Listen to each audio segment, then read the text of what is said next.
No se olviden, todo el tema en general que hemos revisado en esta parte se refiere a la democracia.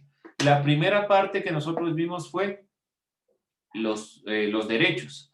Y entre la segunda parte y sobre todo esta tercera parte, hemos hablado de democracia y derechos. Vamos entonces a cerrar la consideración de la democracia. Hemos visto democracia moderna, la democracia en el Ecuador, la perspectiva de la ciudadanía relacionada con la democracia, y hoy vamos a ver las formas de comprensión de la democracia. Formas de comprensión de la democracia.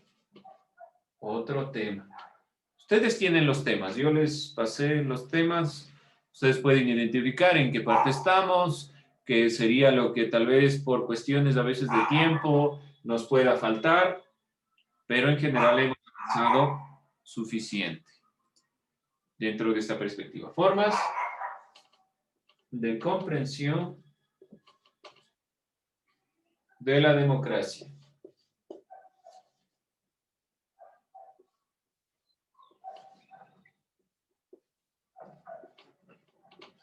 Y mi pregunta viene justamente a esta perspectiva.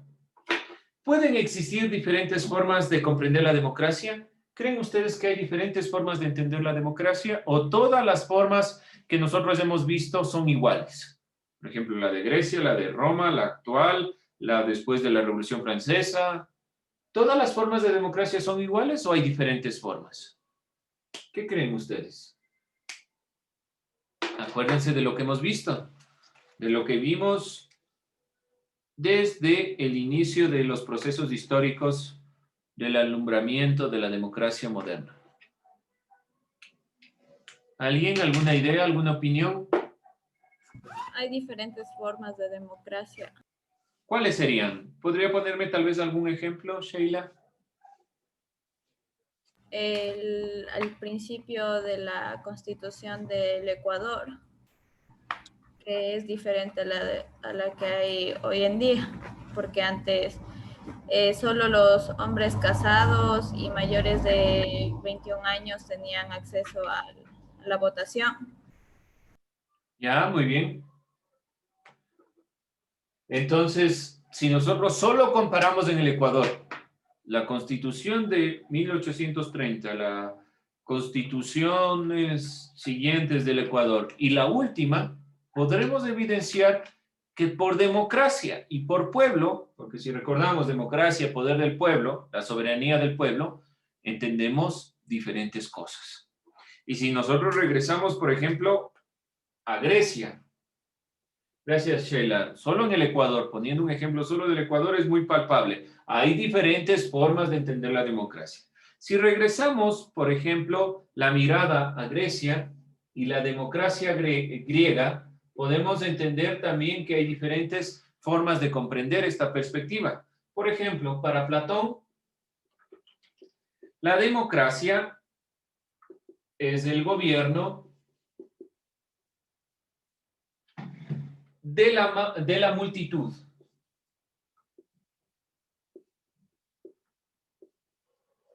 Aquí he entendido la multitud como los hombres libres.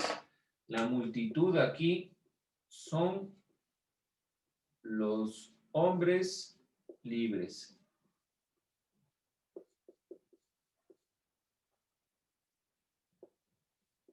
Por lo tanto, es una consideración de democracia.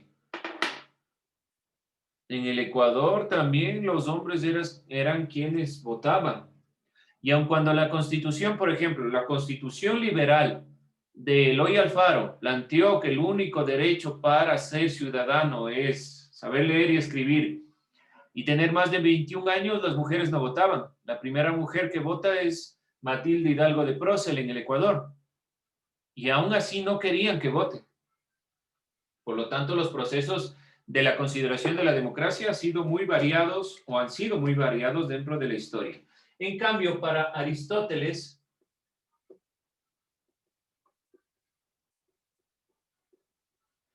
la democracia es la democracia o la perspectiva del gobierno en la visión de el de los más.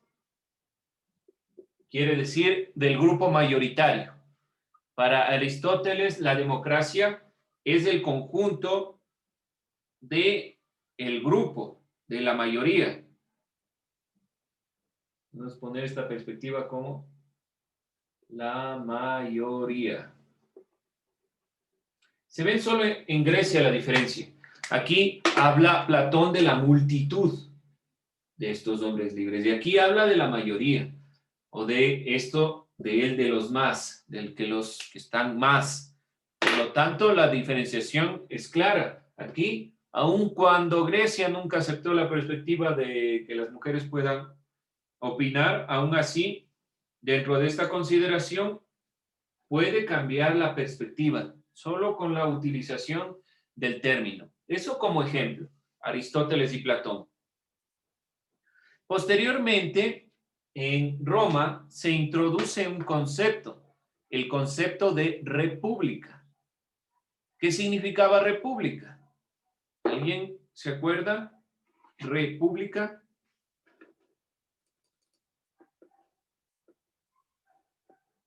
¿Qué era república?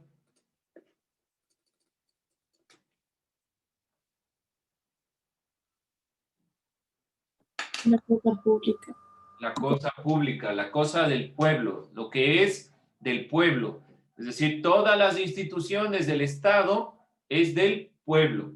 Por lo tanto, cuando inicia la consideración de la democracia relacionada con la república, entonces en Roma hay un cambio. Los magistrados propios de Roma se elegían por voto popular. Entonces, Roma tiene otra interpretación del término democracia. Democracia unido con la visión de república. Y esta cosa del pueblo, la cosa del pueblo es elegida por voto popular. Entonces comienza a instaurarse la visión del voto popular. Nueva consideración del término democracia, una comprensión diferente a la perspectiva griega.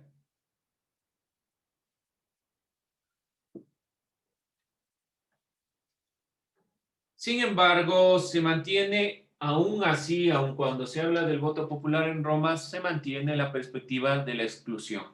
No todos van a poder participar porque hay un grupo oligárquico, es decir, la oligarquía, el poder que recae en unos pocos, sigue estando plasmado en la Roma antigua, lo mismo que en Grecia, pero se va instaurando otras perspectivas de comprender la democracia.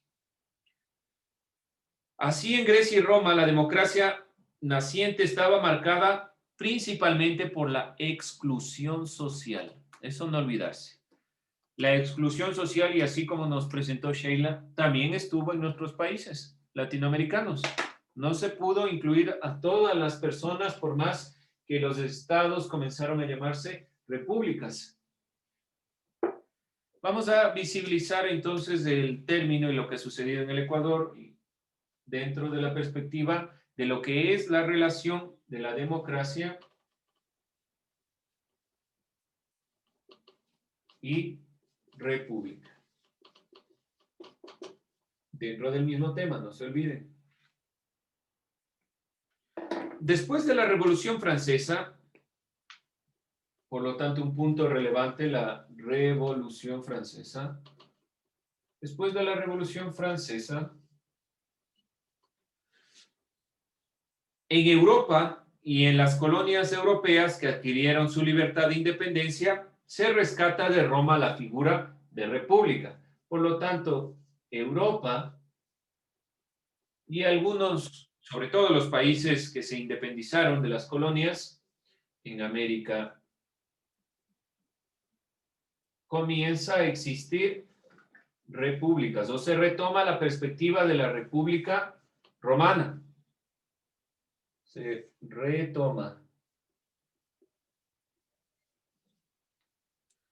esta perspectiva.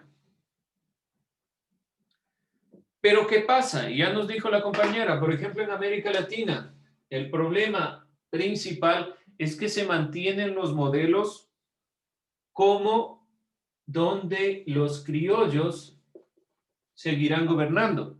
Y en Europa va a haber otra clase social jerárquica que va a tomar decisiones, la burguesía.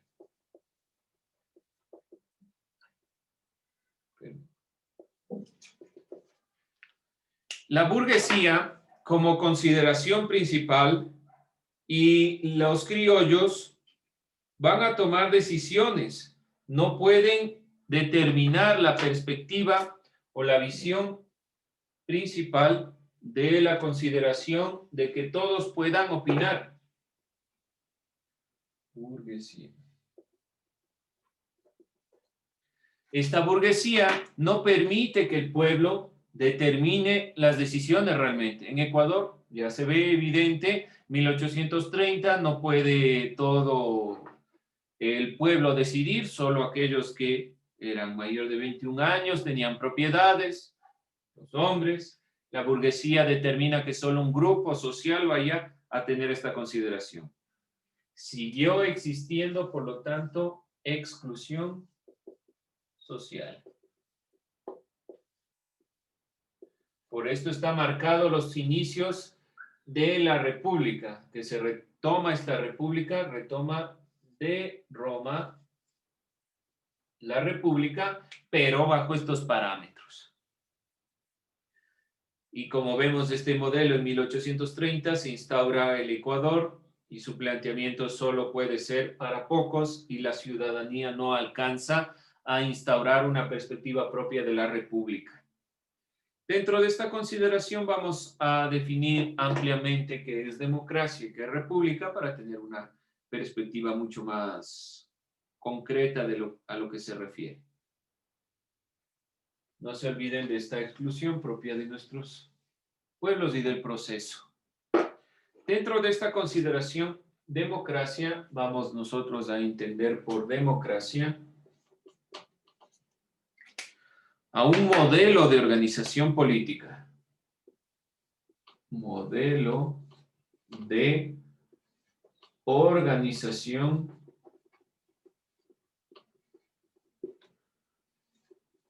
política. ¿Cómo van a decidir las personas? ¿Cómo va a decidir el pueblo? ¿Cómo se va a organizar? ¿Cómo se va a agrupar? Sobre todo la gente en general. En cambio, la república, nosotros vamos a entender como un modelo de organización del Estado. De cómo se organiza propiamente el Estado. Una forma o modelo de organización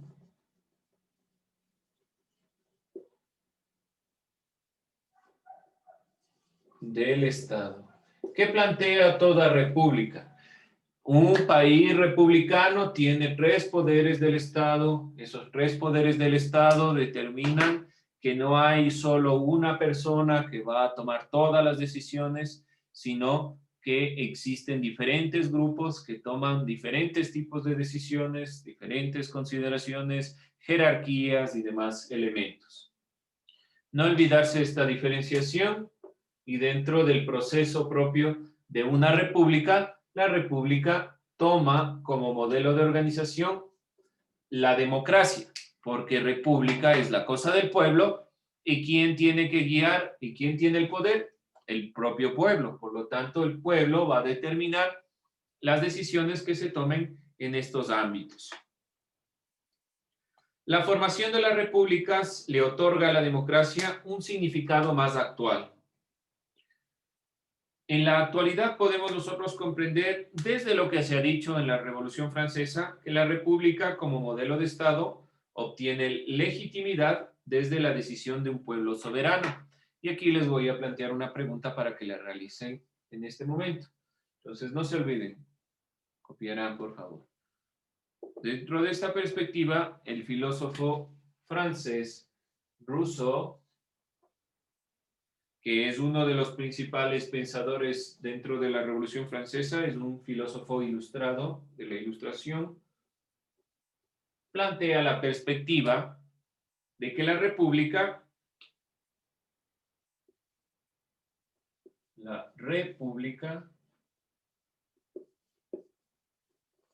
obtiene legitimidad, es decir, se afianza, se afirma,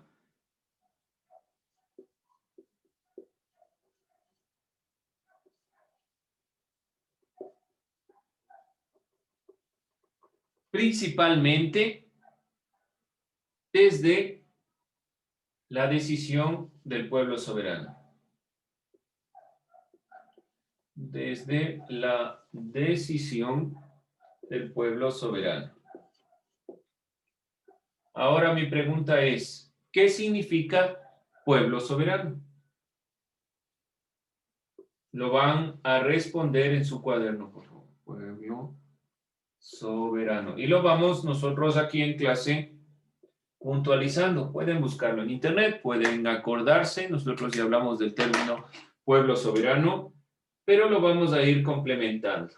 ¿Qué me interesa? Por ejemplo, si nosotros realizamos cualquier trabajo, cualquier pregunta, a veces tenemos una idea o una respuesta obtenida de internet y sacando qué ideas realmente se relacionan a este concepto. Contesten qué es o qué se entiende por pueblo soberano. ¿Qué es un pueblo soberano? Porque aquí nos dice Rousseau que para que la república obtenga legitimidad, es decir, sea verdadera, sea firme, debe tomar en consideración desde la decisión del pueblo soberano. ¿Qué es este pueblo soberano?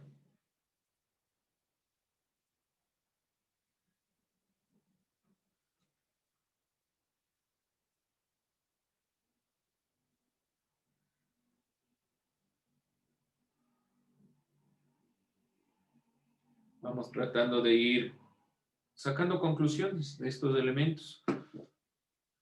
Algo más que les digo, no se olviden, cada concepto debe estar claramente ejemplificado, explicado, para poder entender las definiciones que se nos dan. ¿Alguien concluyó ya que es pueblo soberano? ¿Encontró algo? El pueblo soberano es cuando, o sea, la autoridad del pueblo se delega a un individuo, un representante. Ya, aquí justamente, y eso es lo que a mí me interesa un poco ir sacando, si nosotros tenemos la consideración de un Estado, ese Estado necesariamente está gobernado por alguien, toda república tiene un presidente, es decir, un representante del pueblo. Pero ese representante del pueblo debe obedecer necesariamente a un pueblo soberano. No es del todo la perspectiva del pueblo soberano cuando yo delego a alguien, porque si yo le delego a alguien, espero que esa persona haga. Pero el pueblo soberano tiene algo más. ¿A qué me refiero, Isaac? En parte es lo que me dice, pero falta complementar con algo para realmente decir que el pueblo es el soberano, el que gobierna. ¿Alguien más?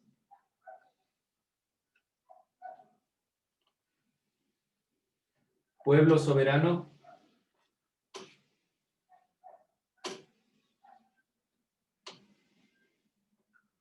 ¿Alguien más encontró? Voy preguntando entonces yo. No se olviden, a veces por la situación propia de el medio en el cual estamos nosotros interactuando, no puedo verles a todos en todo momento. Tengo que estar pasando, regresando. Entonces, por favor, prendan el audio y les oigo. Andrés. Dice que se refiere al ejercicio de la autoridad de un cierto territorio. Esta autoridad recae en el pueblo, aunque la gente no realiza un ejercicio directo de la misma, sino que delega dicho poder en sus representantes. Ya, ahí vamos a algo complementando de lo que dijo Isaac. Es los representantes los que tienen el poder, pero en realidad, ¿quién posee el poder? El pueblo. ¿Y cuál es el mecanismo fundamental para que el pueblo ejerza este poder? El voto. No se olviden. ¿Por qué enuncio esto? Porque estamos nuevamente repitiéndoles lo que les digo todo el tiempo, cerca de este proceso electoral, que involucra la perspectiva de manifestar que el pueblo es el soberano, el que toma las decisiones, y esas decisiones deben ser en la medida de lo posible coherentes, con un modelo ideológico, con un modelo político y con una perspectiva que tengo yo frente a la realidad. ¿Qué quiero para que el país, la ciudad, la nación cambie? ¿Sí? Vamos a ver, señor Granizo.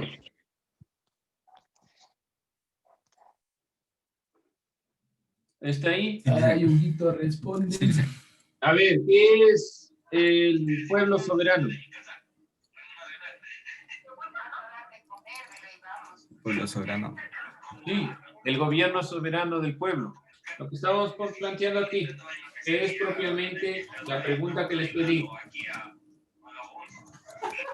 ¿No buscó todavía, Steven? Disculpe, no lo escuché. Sí, no sé. ¿Buscó o no buscó? El Estado soberano, según la legislación internacional, es una entidad jurídica que representa un gobierno centralizado. No me dice mucho qué es el pueblo soberano. De ley. A ver, Steven, apágueme el audio, busque y me cuenta. Y a quien le esté colaborando por los lados, dígale que usted está en clase y que ahorita se dedica a lo que está. Por favor. No, es que mi primo también está al lado en clase. Dice. Bueno, pero por favor, vamos buscando. ¿Alguien más? Natalia. Siga, Emily. A ver. Ya. Dice, un pueblo soberano es aquel que goza la libertad de autodeterminación para crear sus propias leyes, elegir su forma de gobierno y a sus gobernantes, así como decidir sobre sus asuntos políticos y económicos sin ningún tipo de injerencia de otros estados o naciones. Muy bien, gracias. Ahí está el punto. Ahí está justamente el punto de lo que nosotros entendemos por pueblo soberano. El pueblo soberano principalmente es la autodeterminación de los pueblos, de las sociedades, de tomar decisiones sin que otro estado, sin que otro grupo social o sin que otra perspectiva externa le diga cómo debe guiar su perspectiva. Por lo tanto, como les decía, el voto, que es proceso fundamental para la democracia, ese voto debe estar encaminado bajo la soberanía, las decisiones propias que tomamos nosotros sin la injerencia externa. El pueblo soberano tiene la perspectiva de que nosotros guiamos, es decir, sí, hay representantes, pero esos representantes están sujetos a las necesidades del pueblo, no a las necesidades particulares de cada uno de los representantes. El poder es y la autonomía tiene el pueblo. Quien decide y debe decidir somos nosotros. No ir a las elecciones porque necesito el papel, porque no me queda de otra, porque me dijeron que vote por tal representante. No, no debemos guiarnos por esa perspectiva. Ya sé que estamos en campaña y deben estarle regalando cosas y por ahí deben pasar con banda y qué sé yo que nomás ha pasado en el Ecuador y pasa siempre. No se dejen guiar por eso, porque la autonomía y la decisión la toma el pueblo, tomamos nosotros. Dentro de esta consideración, para comprender también, y hemos visto lo que es la democracia representativa, donde un representante toma las decisiones. Posteriormente, se debe pasar a una democracia más participativa. Pero sobre todo, y con esto cerramos la clase, hay un filósofo alemán, Jürgen Habermas, 1929 hasta la actualidad, que trata estos temas de la democracia y sobre todo lo referente a la política. Habermas nos dice que nosotros debemos plantearnos una democracia deliberativa. Y es lo que nos falta alcanzar, una democracia deliberativa, propiamente en el sentido de generar análisis, participación, crítica. Si nosotros recordamos propiamente la democracia instaura dos perspectivas, que eran los ideales de la Revolución Francesa: la libertad y la igualdad. Estos ideales son propios de la Revolución Francesa y son perspectivas que deben estar dentro de la democracia. Toda democracia debe priorizar la libertad y la igualdad de los individuos.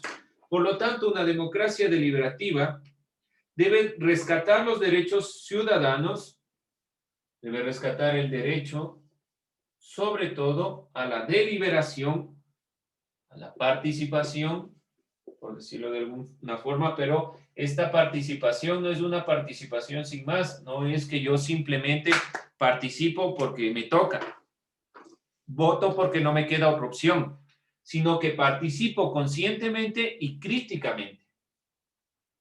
Y el derecho, además de la participación, también debemos plantear el derecho a la comunicación política.